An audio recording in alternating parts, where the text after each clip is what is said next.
శిలల్లో అనంతకోటి భావాలు కదలలేని ఆ శిల్పాలు చూస్తుంటే అడుగు ముందుకు పడదు. మాటలు రాని ఆ శిల్పాల ముందు వాటిని చూస్తుంటే మనకు మాటలు రావు.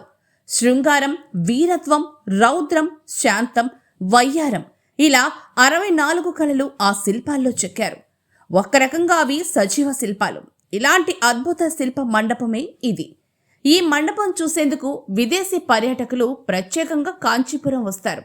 గంటల తరబడి నిశ్శబ్దంగా శిల్పాలను పరిశీలిస్తూ మైమరిచిపోతుంటారు. వేల సంవత్సరాల నాడు శిల్పకళలకు కాణాచి అయిన మన దేశ ఖ్యాతికి, గత వైభవ ప్రభావాలకు సాక్షి ఈ శిల్పకళా మండపం. ఈ మండపాన్ని 16వ శతాబ్దంలో ఇలా సకల శిల్పకళా మండపంగా తీర్చిదిద్దారు. దీనిలో శ్రీ మహావిష్ణువు, లక్ష్మీదేవి కళ్యాణం జరిపించేవారు. ఇందుకోసమే మండపం మధ్యలో ఒక కళ్యాణ వేదిక కూడా ఉంది. మండపంలోని 118 స్తంభాలు సకల శిల్పకళా శోభితంగా ఉంటాయి.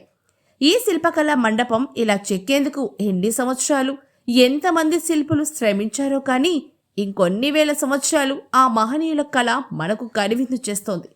సృష్టి ఉన్నంతకాలం ఆ అజ్ఞాత శిల్పుల ప్రతిభ ఆ శిల్పాల్లోనే ఉంటుంది.